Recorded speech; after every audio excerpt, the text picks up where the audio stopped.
Stop 23, Hardy and Lingle's department store. Roy Hardy and his wife Martha were owners of Hardy and Lingle's department store, later Hardy's department store on 7th Street. A native of Brooksville, Florida, he worked part-time during high school at a local store in Brooksville named Rogers Department Store that has some local fame in its own. Rogers' daughter, Margaret Rogers Giotto, had a very similar story, and after teaching physics at Brooksville High School, she opened the well-known Rogers Christmas House and Village in Brooksville. And similar to Hardy, she became a huge philanthropic force in Brooksville. After serving in the U.S. Army, Roy Hardy returned to retail work at another Brooksville department store, Lingle's, in Brooksville in 1947. He shared that one day a salesman was visiting Lingle's and mentioned a vacant store in Dade City on 7th Street that would make a great mercantile retail store. With the help of Robert Reynolds Lingle in another passing it forward benevolent effort, Hardy and Lingle purchased the Dade City space that had previously held two retail stores. Soon after, Hardy and his wife moved to Dade City in 1949.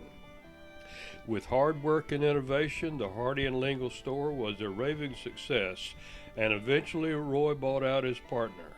For 36 years he operated the retail store, sometimes known as the Clothier at 419 North 7th Street. In 1949 he opened the establishment and sold the business in 1984 upon his retirement.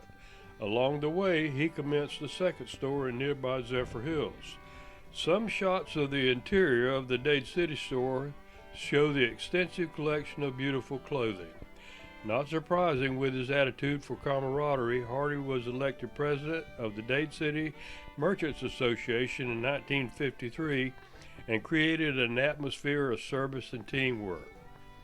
The entrepreneurship and the care of customers continues in the location, which is named Del Carmen Mexican Store.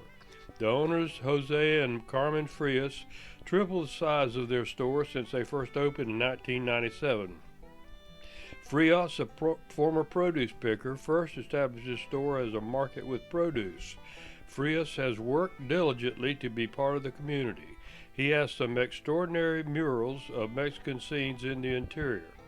He also realized that he has a legacy to maintain. As he said in 2006, Del Carmen Mexican Store is a reincarnation of a dry goods operated on the same spot from 1949 to 1985 by well-known businessman Roy Hardy.